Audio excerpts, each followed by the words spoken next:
You're about to enter into a new world of knowledge, curiosities, and high strangeness. This is a podcast of Straight Up Strange Productions. You're listening to Mysteries and Monsters. I'm your host, Paul Bestall.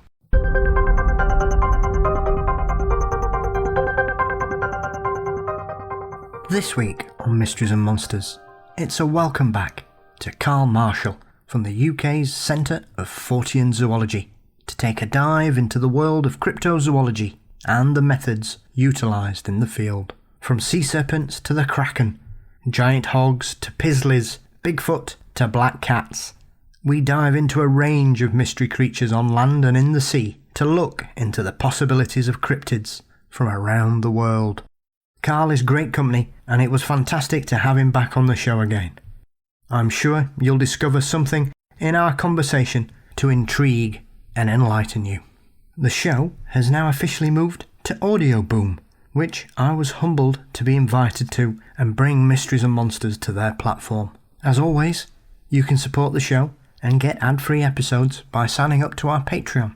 Please click on the link for show notes and you'll get early access, ad-free episodes, and a new bonus series focusing on poltergeist and ghost cases from the UK's past. You can also find Mysteries and Monsters across all social media platforms. We're on Facebook, Twitter, Instagram, and you can subscribe to the channel on YouTube too. The website is, of course, mysteriesandmonsters.com. The show is produced by Brennan Storr from the Ghost Story Guys. Artwork, as always, by the wonderfully talented Dean Bestall. And Mysteries and Monsters is delighted to be a part of the Straight Up Strange network. Now, let's join Carl Marshall to dip our toes into the world of cryptozoology from around the world. Today, it's a warm welcome back to Carl Marshall, one of the assistant directors of the Centre of Fortean Zoology and one of my favourite big cat specialists. Carl, welcome back to the show. How are we? I'm very well, thank you, Paul. Are you? Yes, I'm very good. As we were joking before, I know we planned this for a little while, and we're going to cover a range of cryptozoological subject matter in today's chat. But I think we best start with this sort of accidental discovery that you have been given your own categorisation of sea serpents, Carl. yeah, I was quite surprised by that as well. So, how's this happened, and where has this come from? Because I know we're going to dive into some sea serpent stories later, but fill us in regards to how this accidental discovery came from and what it all means. Okay. I developed a system for categorising sea serpent sightings back in 2018 for a paper I wrote for Animals and Men magazine. And, I was influenced mainly by the Heuvelmans system, the Loren Coleman Hune system, and the Woodley system. I initially created 12 types, which are the Great Seahorse, which is probably some sort of long-necked pinniped, which is likely cosmopolitan in range. This is the equivalent of Heuvelmans' long-necked sea serpent and the merhorse categories. So I developed a system for categorising sea serpents. That was back in 2018. That was for Animals and Men magazine, and I thought nothing more of it, really. And then I went online the other day, and I noticed there was something called the Marshall system, and I thought, what's this? So I clicked on it, and I realised it was me, and my own category, my own classification system, which I could actually go into detail a bit if you'd like me to. Yeah, absolutely, because I know it's one of those things, because I think when you talk about sea serpents, people just think you mean long-necked serpent or snake-like creatures, but as we both know, as lovers of cryptozoology, it is far from that simple, is it? Oh, very much so, yeah. Yeah, absolutely. Initially I developed 12 types. Let's say the Great Seahorse, which is probably some sort of long-necked pinniped, which is a seal. This is very likely cosmopolitan, and it's the equivalent of Heuvelmans' long-necked sea serpent and his merhorse categories combined. He had them as two separate species, but I think it's probably a matter of sexual dimorphism, and it's maybe males and females.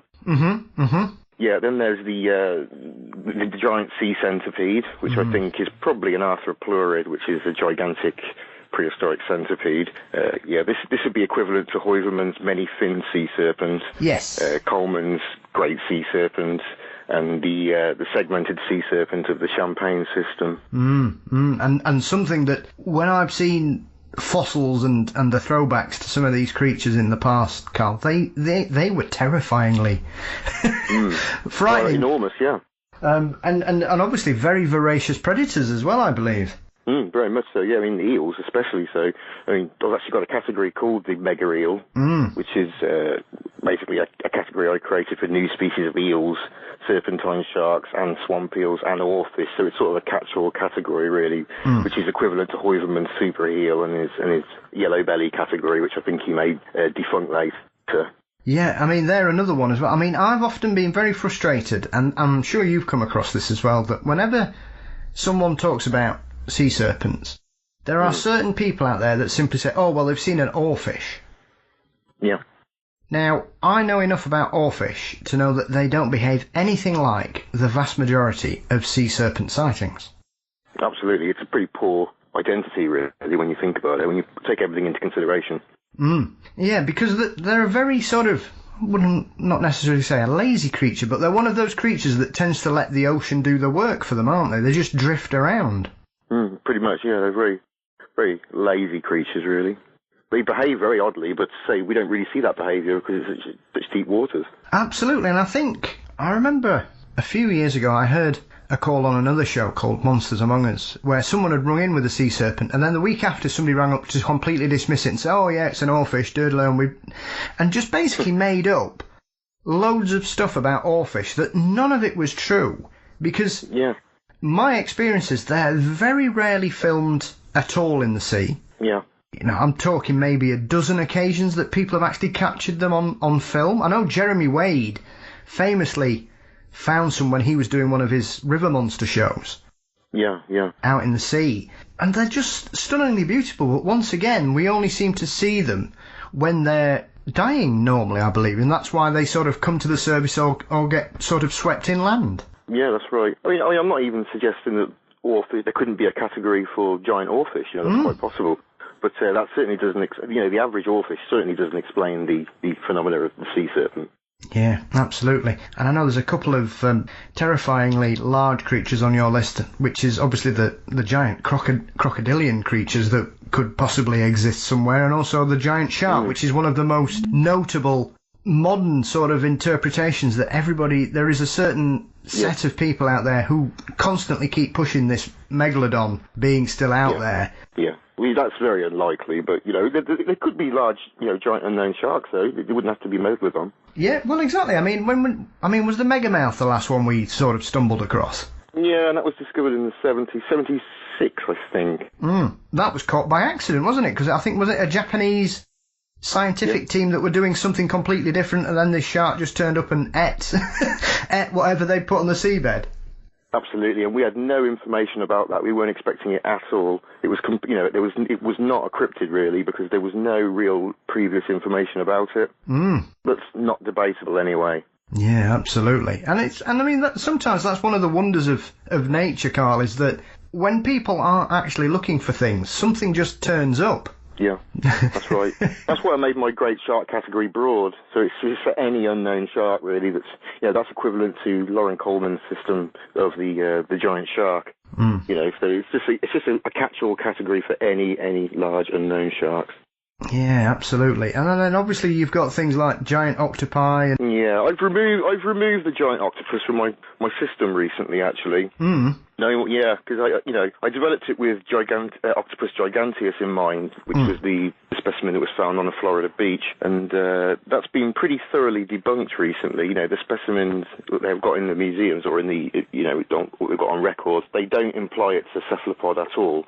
So I've removed that category, and I've also removed the category which I call BB's mystery manta, because that has basically been proven recently to be a physiological anomaly. They change the pigment patterns on their bodies to communicate with each other, so it's not a new species, but nonetheless, William Beebe did see something. He really did. He didn't make it up, so it's still pretty impressive. Yeah. So do they change their coloration in similar to how octopi and others do it in that kind of way, Carl, that they're trying to sort of communicate emotions and things like that, then, mantas? Absolutely, yeah. So that's what BB saw. It was real. It just was something we didn't know about the actual species that we are aware of. That's incredible. And how long is it since we've realised that they've had that ability, then? Well, I read it a couple of years, well, maybe about a year ago now, maybe a year and a half, in one of Carl Schuker's articles.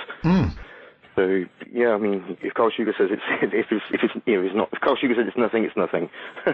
Yeah, well, Carl usually does all the legwork, and we all sort of just say, "Oh yeah, we've read this," and let Carl does all the work for us, and then we just talk about them.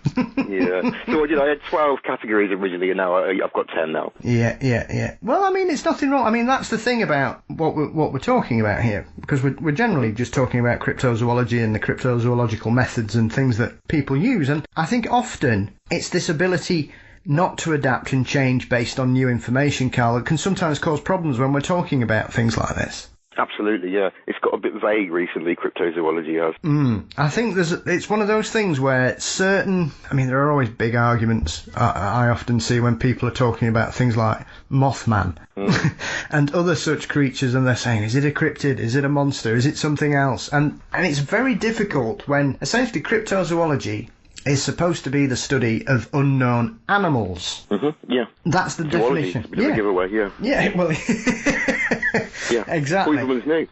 Yeah, precisely. And I think often these days, because of the internet, and there's so many sites and so many YouTube channels and so many web pages out there, a lot of things tend to get mixed up, where if you really want to sort of say, right, this is the framework I'm going to use in regards to what defines a creature, I think when we start talking about magic and mystery, it's outside that framework for me. Is that how you would view it, Carl, going forwards? It is. That's exactly how I view it. To me, cryptozoology is the methodological study of animal forms that are known only from testimonial evidence, circumstantial evidence, or from dodgy material evidence, basically, which is considered to be insufficient in some way. That's about as basically as it can be put. The word comes from Greek roots, kryptos with a K, meaning hidden, zoo meaning animal, and ology, which is the study of. So that makes cryptozoology the study or science, if you like, of hidden or unknown animals. Yeah. I mean, often I think as well, people tend to shoehorn all kinds of things. I mean, I think if you asked most people if they could name a creature that they would associate with cryptozoology other than, Nessie or Bigfoot, a lot of people would sort of say, well, Tasmanian tigers. But then again, that's the different aspect of cryptozoology for me, Carl, when we're talking about animals that are allegedly extinct as well. Yeah. How do you sit with that? Because obviously, I mean, the Centre for Fortean Zoology's emblem is a Tassie, isn't it? So... Yeah. Well, I mean, I've got my own sort of categories of cryptids. I mean, lots of cryptozoologists have. Mine's pretty simple. It's got 5 main types. Type 1 would be animal forms that are similar to known living species but showing obvious phenotypic variation. So the Morosi reported from the montane forest of East Africa is a good example of that, of a type 1 cryptid. It's supposed to be an adult lion displaying the spots typically associated with cubs. So that is my type 1. That's a good example of my type 1. My type 2 would be animal forms that are similar to known living species but out of place. So you can put the alien big cats into that category. Yes. Which I like to do because I have a lot to do with that. My type 3 is animal forms that are similar to known living species that are reported to be unusually large or perhaps diminutive varieties of known living species. So that would be like giant boar, 30-foot anacondas. The pygmy rhinoceros from Liberia would be an example of a diminutive rhino. And before that sounds ridiculous, you got to remember the pygmy hippopotamus was discovered from Liberia, the same country, so it's not out of the question. And obviously, my experience of the pygmy hippo is Madagascar as well had a population, I believe, did they not, Carl? It did, absolutely. I mean, if Madagascar hadn't been so badly deforested in recent years, we might have found some real mysteries there. I know Forrest Gallant, who is, to all intents and purposes, a cryptozoologist. He is. I know when he was doing one of his, because he's been to Madagascar a few times looking for because it's a wonderful ecosystem there of wonderful creatures that you can't find anywhere else on the African mainland mostly. Yeah. He obviously went there looking for the pygmy hippo and actually stumbled across a skeleton in a swamp, which seemed fairly recent. So that is an enticing one. And like you say, if we've got pygmy hippos, why wouldn't we have a pygmy rhino? Exactly. I mean, Forrest Galante basically is practicing what I call practical cryptozoology. He's using many of the methods that we all use, but he's using it to try and find species which have got higher probabilities of success. Yeah, absolutely. So what's your type 4 then? Type 4s would be animals that are similar to known extinct species. So this would be your Sasquatch, surviving dinosaurs that are said to inhabit remote areas of, say, sub-Saharan Africa and Papua New Guinea. And my type 5, which is my last category, which is animal forms that appear to be unrelated to any known living species or extinct species. So that would be like Stella's sea ape. Yes. Yep. And that basically sums it up. So, ideally then, is it difficult sometimes, especially in this modern age where, as you refer to, and we both are friends and have got to know Dr. Carl Schuker, who's probably our most eminent cryptozoologist, primarily because the amount of investigation that Carl tends to dive into is frightening sometimes. And he often talks about creatures and cases I've never even stumbled across until Carl sort of brings them to his attention with his fabulous blog that he writes. Yeah. In regards to you, Carl, when you've got this 5 types, these days, I think it's very difficult because it seems that we're only sort of concentrating on maybe 1 or 2 because Bigfoot and Sasquatch and the Yeti and wherever tend to be classed as the sexy ones because they're the ones everybody's out there looking for, it would seem, on face value. But I think we both know enough people who are out there across the world under normal circumstances looking for some of these weirder ones. So out of the 5, which is the one that excites you the most? Well, I think the type 3 is the most viable category of them all. Just the example I gave earlier of the pygmy hippo being discovered. You know, that was a pretty incredible discovery, and it was completely cryptozoologically tracked down. You know, that's exactly how it was found. It was using cryptozoological methods. So I think the type 3 is probably my type 3 is probably the most likely category. In regards for yourself, Carl, who are the people that we look back on and the titans of cryptozoology that are really the people we need to sort of use as great examples of people going out there and travelling the world looking for a wonderful variety of wonderful and weird creatures? Yeah, well, obviously you have to start with Heuvelmans, really. Dr. Bernard Heuvelmans. He's the zoologist who actually codified cryptozoology, so really it's his baby, I would say. But it goes way back, you know. You've got Charles Gould, who wrote Mythical Monsters in the 19th century. That was essentially cryptozoology. Yes. Willy Lee, who's a German naturalist who's actually associated more with rocketry, I think. And he wrote quite a bit. I've got a couple of his books here. Actually, he wrote Exotic Zoology, Dragons in Amber. Dragons in Amber is excellent. Actually, it really is a must-read for anybody who's interested in the history of cryptozoology. Do you think it's difficult? And I've spoken to a few people recently. Ken Gerhardt and Lyle Blackburn, especially, are 2 modern cryptozoologists who, for me, are always paying back in regards to the people that have come before them, Carl. Ken especially, because his latest book is covering Nessie, and he's very, very kind and obviously gives credit where it's due in regards to Roy McCall, who's one of those people that when I was a young man and I was getting excited by monsters, Roy was one of those people I first came across because he appeared on Arthur C. Clarke, obviously off looking for Mekele Mbembe, which is obviously one of probably the most famous lost dinosaur that we've got out there. He wrote some great work, yeah. Once again, though, he's one of these people that, despite the fact that he did have a biological background, a lot of naysayers were very sceptical and dismissive of his work, which, for somebody that, you know, was an employee of a university in the biology department, and I think he became the head of zoology. Columbia, I think it was. I find it frustrating that these people sometimes get poo-pooed as if they've got no idea what they're talking about, and yet Macaulay's a prime example of somebody that actually had the knowledge and the wherewithal to back up what he wanted to try and discover. Yeah, I mean, I think we should always be sceptical, and he knew that as he was doing what he was doing. That's the meaning, you know, that's the objective of science. It's like Bernard Heuvelmans, the father of cryptozoology. He had his critics as well. really, essentially, he just presented a methodology that we can use to target and potentially identify new species of animal. But it's completely up to us as cryptozoologists how we interpret and utilise the data. Yeah, very much so. And I think it's difficult because there are certain projects that are going on right now around the world. I mean, I'm a massive fan of the work that the Olympic Project are doing in Washington State. Primarily because they seem to be coming at it like Hulvermans did, that they're using a very analytical, scientific exploration in regards to trying to prove what they hope is out there, rather than a lot of other people in the Bigfoot field tend to just be going out and trying to capture it, and then there's all the different camps. You know, is it magic? Is it an alien? Is it a relic hominid? Whereas the Olympic Project, they're just going, well, this is the science, these are the people we're using, and we are just trying to find evidence. Yeah, I mean, cryptozoology is basically just the method. You know, the outcome is either the discovery of a new species or it's actually, a reanalysis of the evidence. You should go around and sort of as simple as that. You know, if the investigation is properly executed, then this is when cryptozoology will actually bridge into zoology. Yeah. Do you think Hulvermans gets overlooked these days in modern cryptozoology, or is it one of those people, Carl, for you, that for people like ourselves, as you've referred to him, he is the father of cryptozoology? Without him, we probably wouldn't be...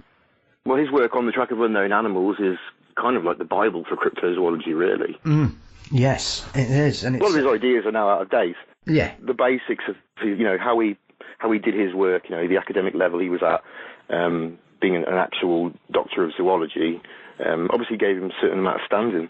Yeah, and I think that's often a difficulty that people who work in the zoological field sometimes find, Carl, when they're dealing with situations like this, because for a lot of people, once you dip your toe in the world of unknown animals, a lot of people in the professional capacities simply look down on these people as though they've lost their minds. Yeah, that's right. Yeah. By definition, you've heard people say, once they're discovered, cryptids become zoology. You've heard that, I'm assuming. Yes. Well, by definition, I would say there's more to it than that. I would say following formal discoveries, it's actually really perspective zoology. Once, just as soon as you get out there in the field, a cryptozoologist is a perspective zoologist, whether or not they're misguided or not when they're actually searching for unknown animals.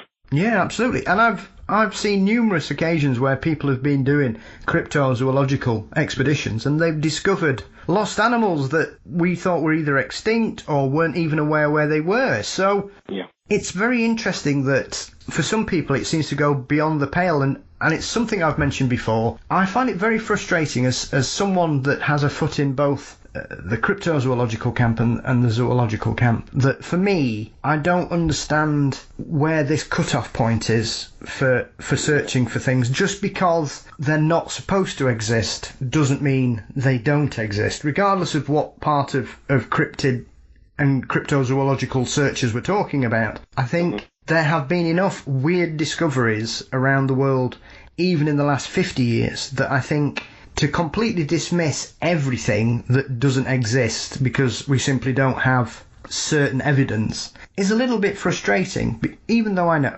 we both know that this field is full of hoaxers and charlatans and all kinds of people taking advantage, and has been since time immemorial, sadly. That's right. I mean, the point is, if a cryptozoologist isn't at least a good naturalist, they'll be very, very unlikely to ever discover anything new to science.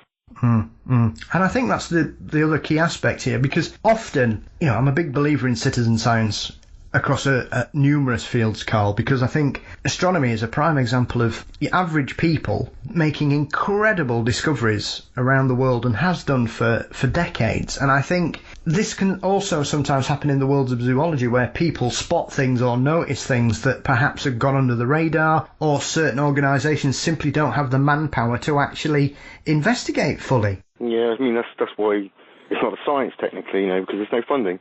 I mean, to be honest with you, I don't know if we can honestly call cryptozoology a science.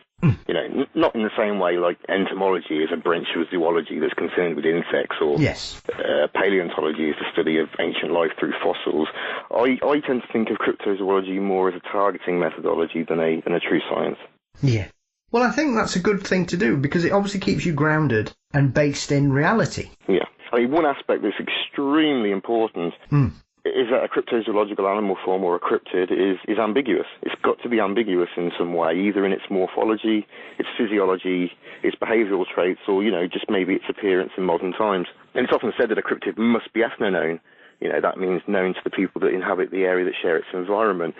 But I honestly think that this kind of limits cryptozoology's potential. While it's not inaccurate, and it certainly is, I think a more suitable statement would be that there must be some previous knowledge, no matter how circumstantial or maybe even trivial. And I think often there is an issue when it comes to situations like that, because too often in the past we've seen science dismiss the information given to us by locals and people of original cultures around the world as if it's just folklore and myth and magic, Carl. Yeah. And yet, time and again, things happen where it's proved that they're actually telling us the truth. These creatures, whatever they are, across the world, are existing in certain areas. And time and again, animals are rediscovered or found in areas that simply we had no concept of. Like we've touched on about mantas there. Mm-hmm. What we think we know is constantly developing, and I think when you get in a situation where you think, well, we've discovered everything, we know everything, there's nothing to learn, I think you're in real trouble, regardless of the fact. The term monster is the problem. Yes. I mean, like I already said, an unknown animal has to be unusual. That's either in its appearance or its behaviour, just to be noteworthy and suitable for the folkloric process. There must be something out of the ordinary about it. A new species of shrew, the same as any other species of shrew, isn't going to inspire the same kind of awe to make it noteworthy. Mm. But, if some strange same shrew that was thought to be invincible was reported, that would make it much more interesting, and that actually has happened. It's now called the hero shrew. Yes. Cryptozoology sumereni. Yeah, and what? Tell me about that. It's basically got it's not invincible. Yes. It's evolved a corrugated interlocking vertebrae, which is basically unique in the species. So the local people knew that you couldn't tread on it, basically. They thought it was indestructible. So that's a cryptid, or what I would call a microcryptid. Right, so if you tread on it, it simply repels it. According to the stories, they are so strong they are indestructible, and when this was discovered, Cryptozoology sumereni, it was proven to have a corrugated interlocking vertebrae. Fabulous. And where are they found? Africa. Goodness, that's amazing. I mean, but once again, that shows us, I think you just sometimes take things for granted. Well, not you personally, Cal. People take things for granted, and I think, once again, nature will always throw up weird things that just change our concepts and understanding. I know recently, and this is one of those weird things that happens occasionally, I've noticed a lot of articles over the last few weeks that are talking about Pizzlies, which are the polar bear grizzly hybrid. Now, as a lover of monsters and documentaries, I've been aware of this phenomenon for probably the best part of 15 years. Yeah. And once again, this is one of those where people reported that they were seeing bears that either looked like an amalgamation of a polar bear or a grizzly, or it was a grizzly that looked like a polar bear with the colour and everything. Mm-hmm. Yeah. I remember at the time it was dismissed out of hand, or it was like, oh, it's just a one-off. Yeah. Now we see that there's a real trend going on here, and once again, that's changing our understanding of how bears interact, because obviously the thing about North America is you've got the three key bear species there. You've got the grizzlies, the black bears, and you've got polar bears. So for me, it was interesting to see that due to environmental situations, that seems to have just developed over the last 20 years. So when we have a situation like that, Carl, do you think that's something that's probably always gone on and we've just never really picked up on it? Or do you think that is something that's actually happening right now, that it's something that's developed over the last 20, 30, 40 years because of what's going on in North America in that area? I think it's just a byproduct, really, of climate change. I think that what's going to happen is we're going to lose them.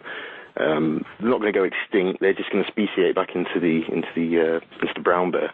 So we'll lose the grizzly, but the polar bear will be gone. There will be no bear that looks like the polar bear anymore. It will just become a new kind of bear that's adapted to a different environment. Yeah, I mean, it is remarkable as well that, and it's often a cliche when people say, but nature will find a way, and obviously for the polar bear's continued existence, it's coming back into the bear family tree, really, because I think, didn't they all split off about 5 million years ago or something like that? Something like that, yeah. Yeah, and that's where they all sort of diverted. But once again... I mean, that was unusual at one point. The idea of a Pizzly bear was really unusual at one point. Now we know it's nothing, But at one point, that was considered, almost a cryptid. Yeah. And like I said, the real progenitor of the cryptozoological process is ambiguity. It's got nothing to do with monsters. It's the ambiguous nature of cryptids that makes them notable. But we should also bear in mind, of course, that the ambiguity of a character, is a character that can't be precisely measured. Yeah. One aspect that's thought to be out of the unusual to one observer might be quite typical to another. Yeah, and I think the other aspect of that was, once again, as you refer to the term monster there, I think at the beginning people were trying to sort of say, oh, well, we think people are seeing a remnant of the short-faced bear, which is obviously a terrifyingly ferocious creature in our past. I think we'd know if they were wandering about. But even so, I think when you have two species such as the grizzlies and the polar bears coming back together and merging, you've got to kind of consider what aspects of it genetically are going to go forwards, because they're both, ferocious creatures in their own right, Carl. What kind of generational hop are we going to see here? Are we going to get a grizzly with a polar bear's ferocious strength? That's a really good point. I mean, who knows? We'll see, won't we? Yes. Yeah. That's not the kind of experiment I would like to be involved in, to be fair, because, I think it's a fascinating topic, because it's something that's happening right now, and we just do not understand what the ramifications for the bear's genetic code is going to be down the line.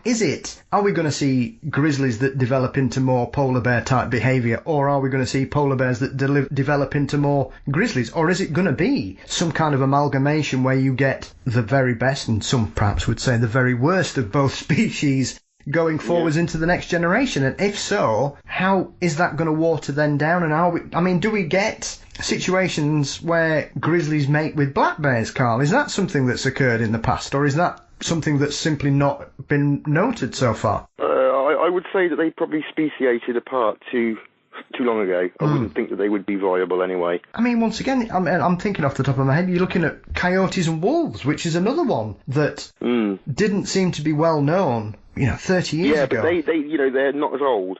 They speciated much more recently, so they are capable of still crossing over. Cats especially. Cats are very new, really. And most of those, especially the smaller varieties of cats, they can all interbreed. And obviously, you're very aware that we do get the big cats that will cross-pollinate as well if they have to, depending on situations in captivity, don't they? And we should always remember as well that the puma isn't a big cat. The puma is actually a little cat. It's just a big little cat. Yes. It's got its basic anatomy is exactly the same as, well, not exactly the same, but it's very similar to the small cats.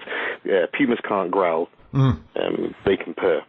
Yeah, which, as far as I was once told, that's what makes a big cat is its ability to roar. Whether or not the hyoid bone is ligamented. Ah, that's the difference, is it? Yeah. Interesting. But then again, that's another species where, and we've talked about this before, the amount of people that see big cats in places that they're not supposed to be around the world, Carl, continues. I mean, often we laugh as we see a picture of an out-of-focus domestic cat running across a field somewhere down south, especially in your neck of the woods. I think there was a couple of cases the other week, and then obviously we've had the flap that was going on in Italy, which seemed to have been somebody had just released a pet into the countryside. Well, that's right, and I think that's where a lot of them come from. They're illegal pets. There's still a trade in big cats, and certain unscrupulous owners, maybe say drug dealers or something like that, they like to have them as status symbols. Yeah. And when they can't keep them anymore, they just get out of hand. They either release them or they escape from poor enclosures. It happened in France back in 2019, if you remember. There was a black leopard wandering around in Nice. Yes. On the rooftops. Yeah, it was a stunning creature. And I remember that because people going, it's a cat. And I'm like, right, have you watched this video? It's clearly not a cat. And that, I think, is one of those things where, once again, Carl, you've got an aspect of this problem, especially when it comes to the cat story, that we have a hidden population of animals that, until something gets free or escapes or is sadly released with no concern for its welfare going forward, we've no idea where these creatures are most of the time. That's right, and once they rewild themselves, they're gone. you would never see them again, and that's exactly what happened. And we've seen over the years as well, there's so many situations where weird things will happen. I know you touched on earlier on giant boars. America is going through something of an infestation in regards to their boar population, which has just exploded. But once again, there was the very famous story in the mid-noughties of Hogzilla, as it was called, Carl. Yeah, I remember. And now, yes, there was a little bit of exaggeration in regards to that. But when they found the corpse, it was still enormous. Yeah. And that's one of those things because, once again, you have a creature that is extremely stealthy, has a large appetite, can cross-breed with normal pigs as well, and has a tendency to... Basically, you could walk past a boar in the woods and you wouldn't know it was there unless it wanted you to know. Yeah. Usually when people find boar in the woods, it's because they've stumbled across the hoglets. Yes. And then the mother will then go mad, and they're very dangerous, actually, at that time. Absolutely. I remember watching a documentary about this, and all the dogs, because they have to use dogs in America, because they're that fast. I think they can run up to 30, 40 miles an hour a boar in full flight, Carl. So they are extremely quick, and obviously you're dealing with creatures that are living in dense undergrowth. Yeah, and they rip up truffles like nothing with just their nose. So. Yeah. Yeah, all the dogs that they sent after them, they'd got all these hounds, all had to wear Kevlar bodysuits. Yeah.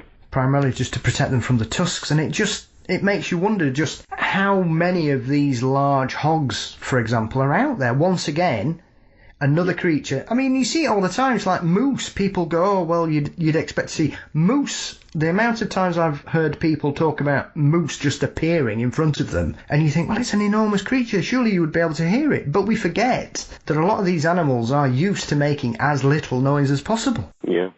I mean, the giant boar would be one of my type 3 cryptids, type 3 categories. And funny enough, there's been stories from the Forest of Dean in Gloucestershire for over 100 years of something called the moose pig, which is supposed to also be a gigantic pig. And that sort of lives on today whenever oversized wild boar get caught. It's the moose pig gone back. And so that's a long-held tradition of a mysterious creature in that area then. Yeah, it goes back hundreds of years. It goes back to when the wild boar were gone. Yeah, well, yeah, because once again, that's something that seems to have taken hold over the last, 30, 40 years? Because I think weren't a lot of them just released? Yeah. Happened by the early 1990s, people started to see them again. And since then, they've just basically took over in places like Cinderford in the Forest of Dean. The areas where the kids play and stuff, there's often activity of wild boar where they're just ripping up the ground and generally making a nuisance of themselves. Yeah, I know. I've got a friend who lives in that area, and he woke up one morning to discover that his back garden had been redeveloped by something. Yeah, the moose pig. I shall tell him, and that'll make him sleep well at night on his own. In regards to the other aspect of this, obviously, is, as we touched on at the beginning, in your Marshall system then. Mm-hmm. When we're talking about the world of cryptids and cryptozoology and unknown animals, I know we've both sort of agreed on this. For me, if we're going to find anything unknown to science as we know it, or something that turns up that we're not expecting or is allegedly extinct, for me, the sea is the key area where it's going to be. Oh, yeah, absolutely. Without a doubt. So, for you, what are the most enticing aspects of that then, Carl? What do you think we need to keep an eye on? What are the ones that perhaps have a better possibility of being out there, or fact, what kind of species would we discover? Well, anything that's a fish really has got a really good chance of discovery. So the giant shark category, that's a really viable category. Giant whales, there's plenty of whales being discovered all the time, both toothed whales and even a baleen whale, I believe, was discovered in the last 5 years. So yeah, the sea is without doubt the most viable place for new discoveries. But they've got to be known. They've got to be previous knowledge for them to be a cryptid. An unknown animal on its own, just that hasn't been discovered, is not a cryptid. There are certain categories which are certain criteria, should I say, that are really, really important. Yeah, exactly. So in regards to that, what do you think are probably, in regards, like you say there, whales are another creature where we believe we've discovered them all, and yet... They keep turning up, don't they? They keep turning up where they're not supposed to be. We discover that some of them are more intelligent than we could even possibly contemplate. And yeah. Well, there are literally millions of species. They're mainly invertebrates that we haven't discovered, and they haven't been scientifically described and validated. And most will be discovered without any prior knowledge of their existence. And so, by definition, those are not cryptids. When you look at places like the Atlantic, or the Pacific especially, these are such vast expanses of water. And I know it's one of those things that is often repeated, Carl, that we know more about the surface of the moon than we do what on earth is under the sea. And you look at the pressures and the terrain that's under the sea. I'm not surprised when anything turns up from under the sea that people go, what on earth is this? Where has this come from? People think it's unusual and a monster until it actually turns up, and then suddenly it's just an animal. Yeah.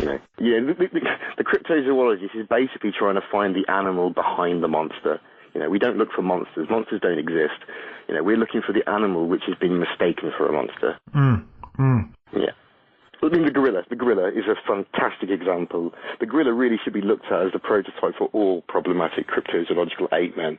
Like the gorilla, the yeti, if it does exist as a flesh and blood species, it's not a monster. It never was. It's just a new species of animal, possibly even three. Well, yeah, and I think you're quite right in this. I think the problem we've got with this is that people say they're looking for monsters, and when it comes to things like the yeti or Bigfoot, it depends. I mean, obviously, it depends which camp you come from. But if you need to push me into a corner, I'm going to say it's some kind of hominid, and it's some kind of primate of some description. So for me, that's not a monster. Yeah, it's just primate, isn't it? Yeah, of course it is. That's an animal that we've either lost sight of, or it's kind of drops off the radar. Yeah. I think the term monster gets overused when we're talking about creatures of all kinds, be they mammals or lizards or reptiles or fish.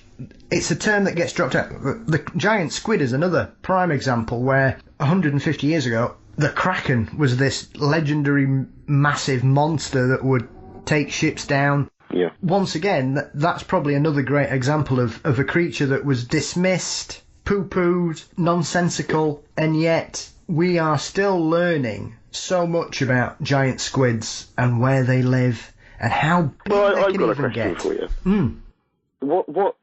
We think that the Kraken has been discovered and it's Architeuthis.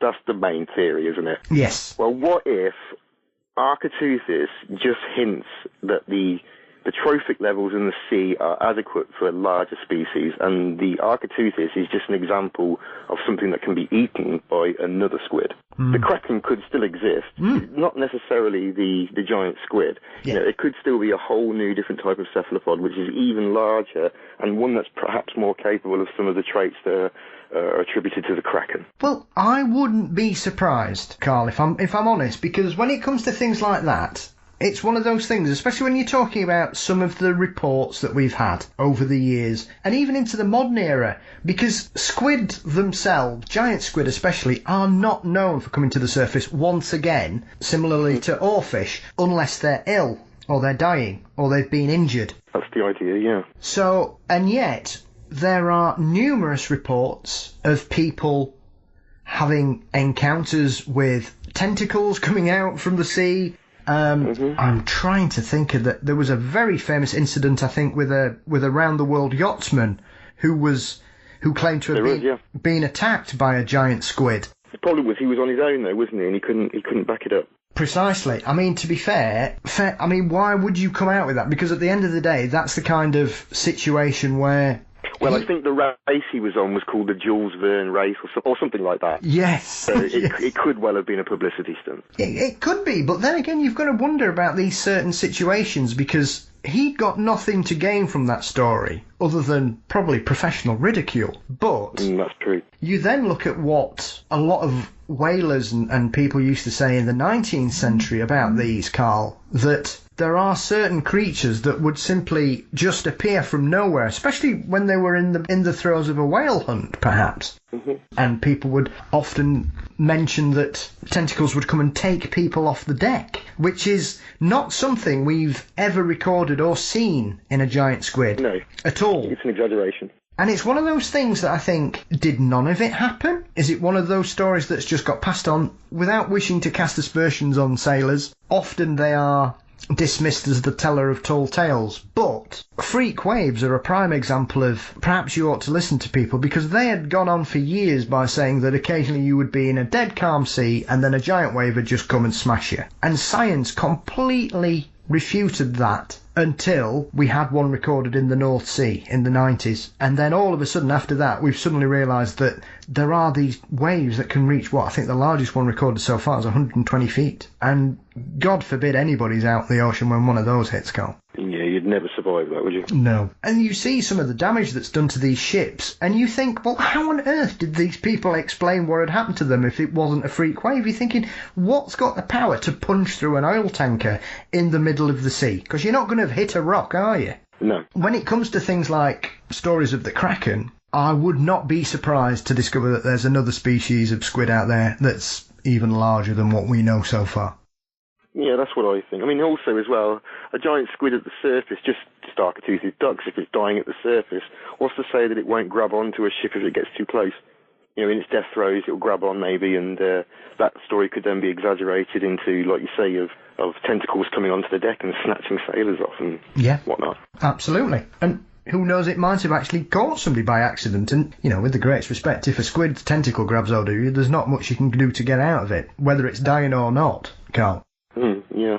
And it's one of those things that there's often a famous meme that goes round, or articles occasionally go round, that completely dismiss all sea serpent sightings as people seeing whale penises, right?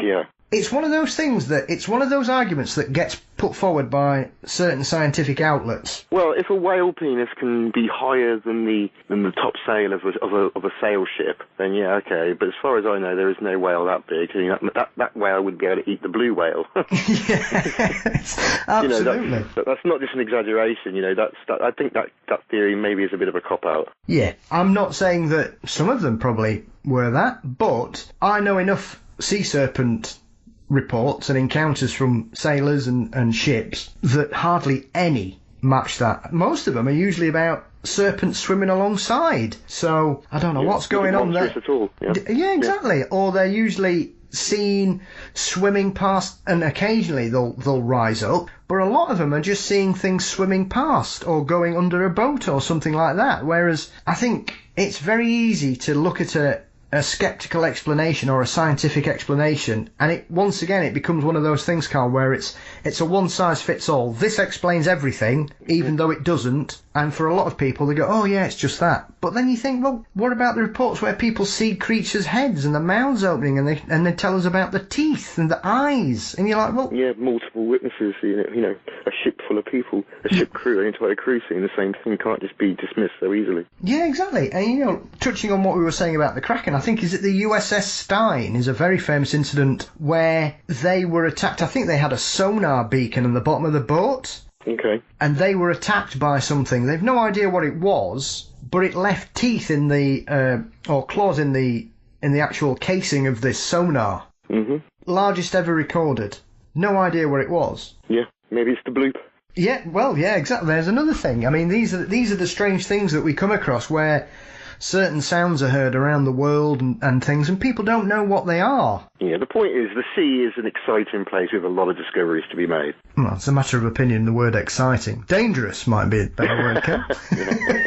Terrifying for some. I mean, it is one of those things because there are so many stories about creatures, like, you know, as we've touched on earlier on, you were talking about the Steller sea cow, which is another famous cryptid that basically seemed to have hit prominence sort of the 18th century and has completely drifted away from us these days. Yeah, and it doesn't really correspond with anything. Yeah, because it's very unusual. It's quite similar, but it's very different as well, if that makes sense. So what do you think in regards to creatures like that? Is it once again... I mean, this is the other thing. We just presume that people are out. I don't know how many ships are out in these areas at any one time, Carl, but often you will see people at sea and they can't see anything. There's no ships anywhere near them.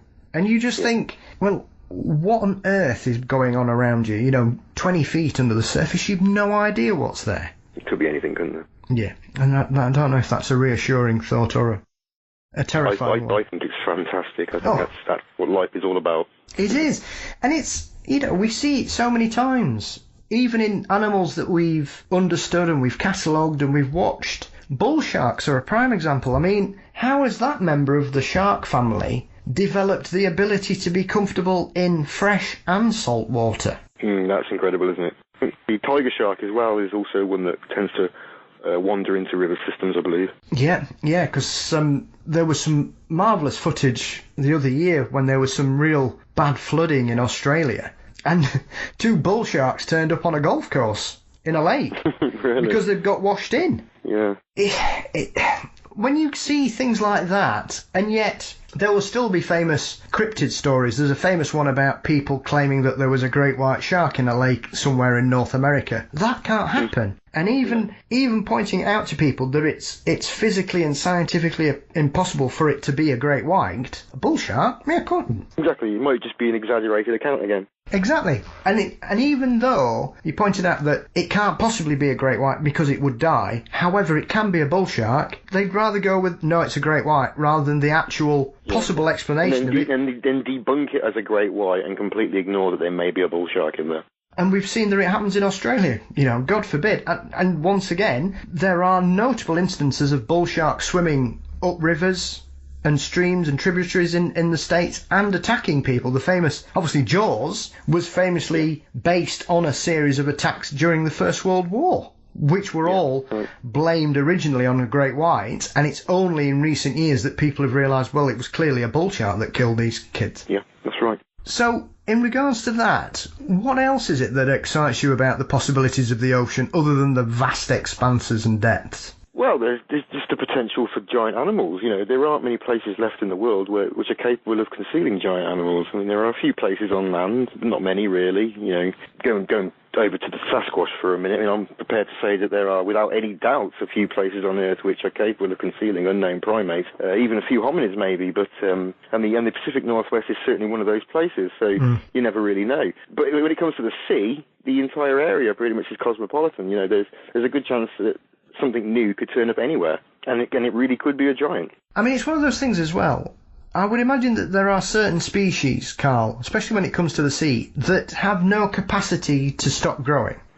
When we look at some of the creatures that we already know that live in the sea, I mean, Jeremy Wade's work has been outstanding, primarily for introducing me to species of fish that I never knew I should be afraid of. Yeah. I mean, is it a grouper is one? I mean... Yeah, don't mess with a group. Oh, I've seen stories. I mean, there was a very famous incident on one of his episodes where he was interviewing somebody who had basically been trying to do something off the side of the boat, and a grouper just came up and grabbed his hand and nearly killed him, pulled him under. Yeah.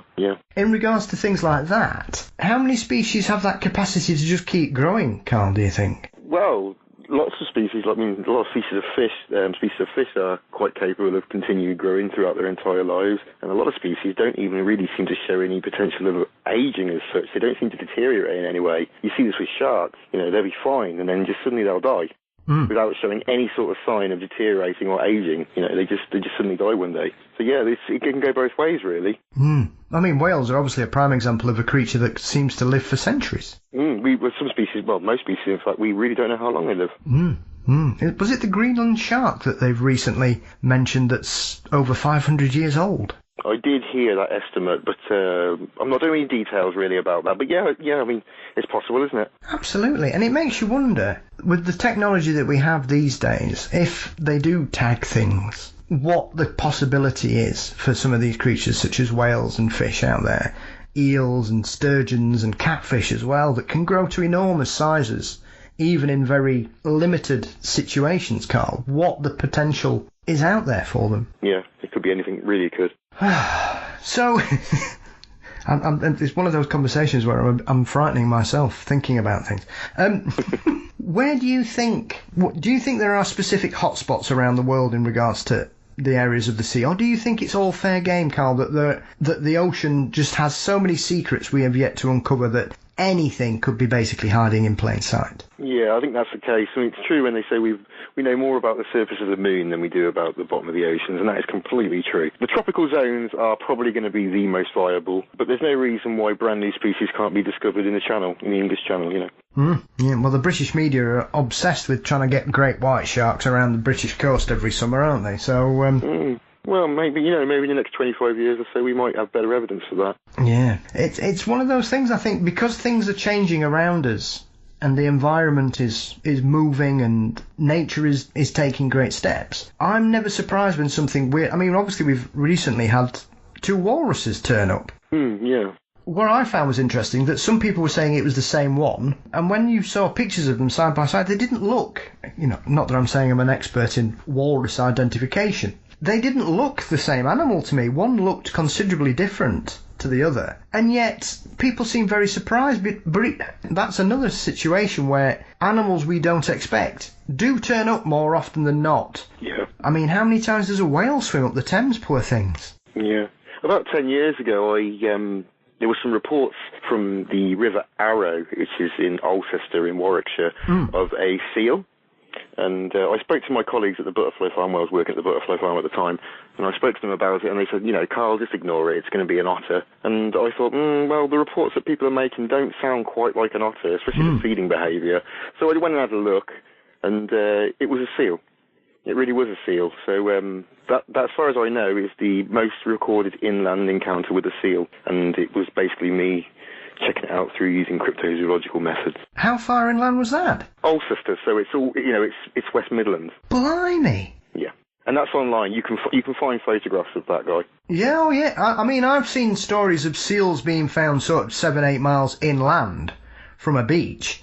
And basically, somebody's walking home one night and they find a seal in the middle of the road. But that's amazing. So it had swum up from the channel then?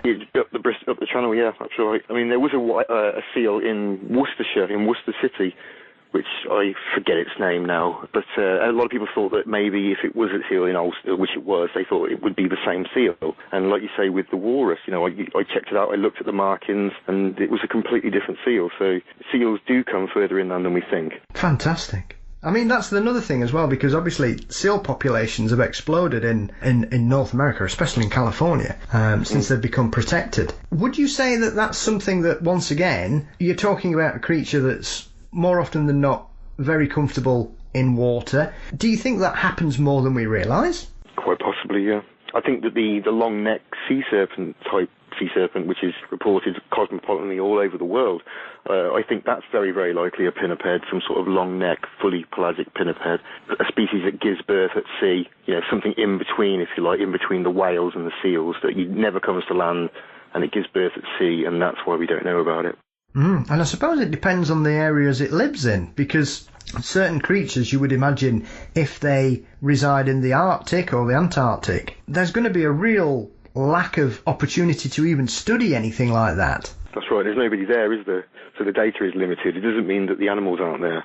Well, that's the other aspect as well, of course. You have to base it on the potential of an encounter. And I think Antarctica, you've got something like a 3-month window where you can even attempt to try and get on it if you're not flying in. That's right. Because the sea ice just blocks the whole continent off from anybody getting close to it. So once again, you're based on a very narrow set of data where we simply don't have the boots on the ground to even see what's going on there. That's right. I mean, and testimonial data is one of the key points of cryptozoology. There's a good chance that the Bigfoot, Sasquatch, if it exists, is much further north, up into Alaska. But there's nobody there, so there's very little data. Well, exactly. I mean, that's another key aspect of a place, that Alaska, yes, it's part of the American continent, but you look at Alaska and northern Canada as well. It's far more likely to conceal something. Absolutely. These are vast expanses of land, and I know, as you touched on earlier about the Pacific Northwest, I often see people who are in the deep forests of Canada, and it's like they're on an alien planet, and I think it's one of those things that people presume that we've explored everywhere, Carl. We know everything, we know where everything is, and yet there are numerous parts, especially in that area of North America, where you are probably 200 miles from the next town, or even the next house. Absolutely. Anything could be out there. There is absolutely something going on in North America, which is more than enough reason for a dedicated study. Well, I think that's the thing as well, because once again, as you refer to that, you've got that situation where in certain situations people think that Bigfoot, Sasquatch, whatever, is simply a modern phenomenon. But that only occurs if you ignore everything that was reported the previous 200 years. Yeah. there's a lot of historical reports. Absolutely, and I think they come from all over that area, and they're all across the United States. I mean, there are newspaper reports going back to the 1850s of... I mean, that's the other interesting aspect. As our knowledge of creatures increased throughout the latter part of the 19th century, it's very interesting when you look at these historical reports in North America, how they gravitate from wild men to gorillas. That's right. And I think once people began to understand more about the world, then they were able to say, it looks more like that than that. And that's very interesting because, yes, gorillas are human-looking, but they don't look like a wild man. I'm often amused by these stories, Carl, where there seems to have been this presumption that if somebody decided to go live in the woods, they'd just become really hairy. And I don't know what the train of thought was in the 1850s and 60s, that they seemed to believe that that's what happened to people when they went, because whether that was based on the fact that, you know, certain animals, when you release them back into the wild, they will go feral very quickly. Pigs are a prime example of, I think within 4 weeks they will start to grow hair again and their tusks will start to form. Okay. May be wrong, but people say they, out of all of the domestic animals, pigs are the ones that go feral quickest because they just revert back to what they know, which makes you wonder, well, why are they quite happy just wandering around a sty, you know? Well, they are true survivors, and they can eat almost anything. Well, yes, absolutely. Pigs are known for their appetites, pigs and goats especially. There's probably a very interesting, well, like I said about the pygmy rhinoceros from Liberia, there's a possibility that it's not a rhinoceros at all, but some sort of giant pig. And that wouldn't make it any less of a discovery. Yeah, absolutely. As you say, these are very resilient and hardy animals that seem to exist in numerous areas. I know often people will dismiss certain animals appearing. Big cats in the UK, people go, oh, they'll not survive the winters here. And you're like, do you know anything about cats? Well, they do okay in the zoos, don't they? Yeah, well, exactly. And obviously you've got a lot of them living in the wild. You know, we've got snow leopards and Siberian tigers. I mean, where do they think how do they think a snow leopard got its name? They need to look at the range of the puma and see how broad that is. Absolutely, and you only have to look at what goes on in the States with cats, you know, with cougars and jaguars. Once again, I think it's that misunderstanding that certain areas, when you think about creatures crossing over from Mexico to America, everybody thinks that Mexico and the southern US is red hot all the time, it's really warm, but the winters can be extremely harsh there. So these creatures are clearly surviving somehow. And they have a slightly denser coat in the colder areas, you know, they adapt to it. Yeah, absolutely, and we see that kind of variation in different species across the world. Obviously there are certain foxes that have a different type of coat. Are they known as the naked fox or the bastard fox, I think it is? Okay, I'm not sure. Yep. And it's one that doesn't have the outer layers, so it rather than its normal fox relative, it's just got the guard hairs. Yes, yeah. So it's very rarely spotted, but it only comes out in the day because it can't retain the heat, whereas a normal fox it tends to be more nocturnal. Though these days, depending where you live in the UK, some of them don't seem to be nocturnal at all anymore. I've got a hair sample right now, looking at it right now, of a black fox from Basingbourne. Completely melanistic. I got a sample from it, which was analysed. It proved to be a hybrid between a raccoon dog and a red fox. Is that from the UK? It's been bred somewhere for the skin trade or the pet trade, and got released at some point and quite possibly reproduced with red foxes in the area. Well, the raccoon dogs are one of those things that these creatures, Carl, that nobody ever hears about, and then all of a sudden there seems to be a big flap, because I think there was a story a couple of years ago that people had seen them or they'd been released into the wild, as you refer to there, that, you know, illegal pet trade. And people were being warned not to approach them because they can be quite grumpy, from what I gather. Yeah. Oh, yeah, absolutely. I remember once going on a golf holiday with some friends, and we went out for a drink at night. And we went to a pub by the coast, and I was extremely surprised to bump into a couple with their pet raccoon on a lead. Right.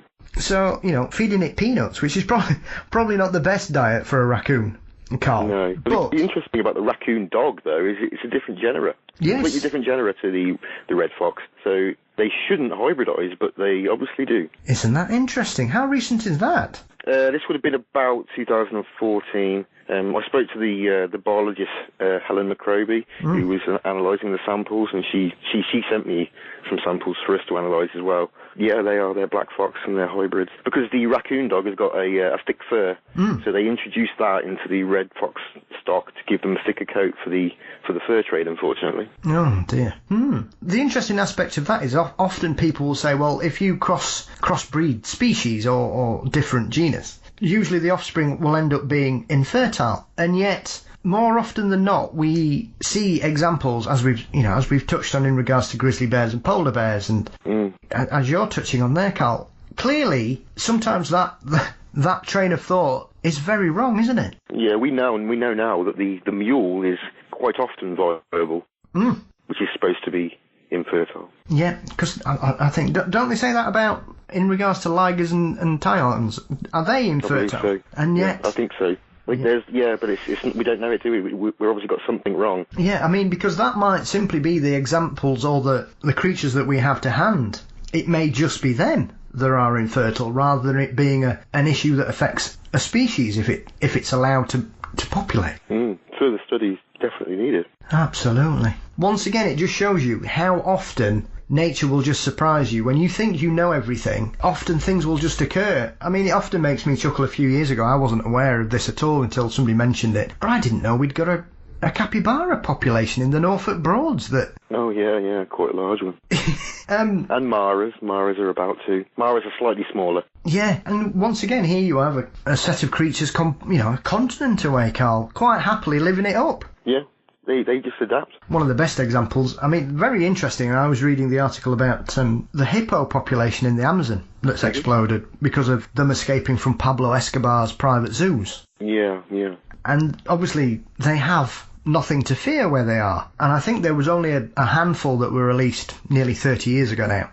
And the population swelled, obviously, because they've got no predators or anything to worry about. And it seems that the locals have fallen in love with them. Yeah, the folkloric elements taken hold. They're becoming monsters. People are coming up with stories about them. Yeah, but the people, it seems, don't want the authorities to get them. They're trying to obviously deal with the situation and basically stop the population continuing to grow at the rate it is. They inspire the sufficient awe to be worthy of the folkloric embellishments that are often applied to these animals. Yeah, and I suppose it is remarkable when you think that you've got, once again, a creature completely out of its comfort zone on a different continent that has just flourished. No predators at all. Yeah, nothing to concern it, because obviously I suppose the largest thing it might bump into there is either a very big anaconda or a caiman. Other than that, there's not much that could even... I mean, that you'd probably say that would probably go after a hippo calf, but full-grown adult wouldn't have a chance. The guarri is real. Yeah, well... Very true. Very true. You never know, chupacabra might turn up as well and have a taste for hippos. But once again, that's, it's an alien population, and I'm sure if we didn't know what had happened there, those stories would be completely dismissed until something happened. Because unfortunately, the thing with hippos is they are extremely territorial and extremely ferocious, and sadly I would suspect it might take a fatality for people to begin to take them a bit more seriously. I think that's why Pablo Escobar had them anyway. I think he was probably using them as, like I said earlier, like a status symbol. Yeah, very true. And I'm going to say, if you have a disagreement with someone, you just lock them in the hippo pen for a night and... Yeah. Watch how sorry they are. Yes, or what's left of them anyway. Well, Carl, what's next for you then? What are you working on? I know you touched on you're still trying to get your excitingly intriguing book in regards to cryptozoology completed. So what else have you been up to and yourself professionally? Well, I've made a shorter version of that, which I was going to publish in the Journal of Cryptozoology. But that's taking quite a while at the moment, so I think I'm going to actually go with Animals and Men, publish Animals and Men, so the idea, my methodology is out there then get back to the book at some other point, because like I say, I lost a lot of my material for a while online, and I had to get it back, so it put me back quite a bit. But it's slowly but surely, it is happening, and see, I've got a fully working methodology anyway, which can be applied to small, unknown animals, which is quite viable, I would say. Yeah, absolutely. Are you still sort of looking forward to getting back out into the real world when we can travel? Yeah, Richard Freeman recently mentioned that we might be going to Papua New Guinea when we can, which would be really interesting now. Just for me personally, for the Dobsenga, which is supposed to be a thylacine type animal, some sort of pouched wolf. Oh, fantastic. Yes, Richard's mentioned a couple of foreign trips, so I don't know whether he's trying to encourage me to want to come along or just scare me. I'm not sure, Carl. Not sure how much use in the field. Well, I know he be. thinks a lot of you anyway. No, that's very kind of him, and it's mutual. He's a very, very kind gentleman with his time and his support. He's been very good. So, how's the biology degree going, by the way? Fine, yeah, slowly ticking along. Yeah, nearly there. Yeah, taking up a lot of my time, unfortunately. Well. You know, trying to find time to do everything's not easy. Yeah, I can imagine. So what, in regards to, what's your next adventure for yourself? Because I know, obviously, when we've spoken before, you've been around the world on the hunt for wonderful creatures. Carl, is there anything you want to do next, personally? Well, at the moment, we're in the process of investigating a lynx-type cat in the Forest of Dean, which I actually did get some pretty interesting data from in the form of a spore, which I decided, before I did anything with it, I sent it to several specialists, Carl Schuker being one, Darren Nation another, and they basically verified that it is, in fact, a lynx. So that's really, really good data. So we're basically going back there over the weeks, putting camera trails out, putting camera traps out, and trying to see if we can catch something. Fantastic. I mean, I was talking with someone a few weeks ago, Carl, who was absolutely adamant that they'd already released lynxes into the wild in the UK. And I was... Yeah, I think that's the case. Do you think that that's happened? Yeah, I do, absolutely. That's where they come from. The chances of them being a surviving population of the British lynx is almost not worth considering. But there's a really good chance that we've been introducing them for a long time. And not all one species as well. I mean, there are 4 different species which could have been introduced, and they could all hybridise. So maybe at some point when we reintroduce the lynx officially and they start reproducing, we might look into their DNA and start noticing markers that might imply that other species might have been present in Britain beforehand. That might be a good way of proving their existence. Yeah. So when did that spore turn up? How recent is that? That was back in 2019, just before COVID outbreak. COVID really got in the way of that one. Well, that is intriguing, because like I say, it's very interesting that some people are of the opinion they're out there anyway. And I know it's in regards to some aspects of this, Carl, people will say, well, that's not very exciting. Whereas I think, oh, well, lynx is out there, back in the wild where they belong. It's fantastic news. It gets away from the monster hunting aspect. Yeah, absolutely. And I think the other thing, and the lynx is a very maligned cat as well, because I know some people, they'll be attacking kids and all this. If you know anything about lynxes, you know that's just not what they do at all. They're very solitary animals who like to keep themselves to themselves, aren't they? They don't sort of hang about in generally noisy areas. And they can require very small ranges. Yeah. You know, the Forest of Dean would be large enough to actually house a small population of Forest of Dean in the Forest of Dean indefinitely. And just not bother anybody at all, wouldn't they? They just happily do their own thing. Oh. I mean, we've collected hair samples now, which we're getting analysed by Lars as soon as we can. We're just trying to get some real data that we can use. Yeah, fantastic. Well, I look forward to that. Keep me informed. Okay. So, where can everybody find you and keep up to date with any of your forthcoming work then, Carl, please? Okay, well, you can reach us at www.cfz.org.uk, or you can get me personally at carl@cfz.org.uk. We have a variety of Facebook groups as well. Brilliant. Well, listen, it's been a pleasure speaking to you again. It's been a long time. I know it doesn't seem that long because we do talk a lot anyway. But thank you as always for your time and a thoroughly engaging and interesting conversation tonight. So thank you, Carl. It's always a pleasure, Paul.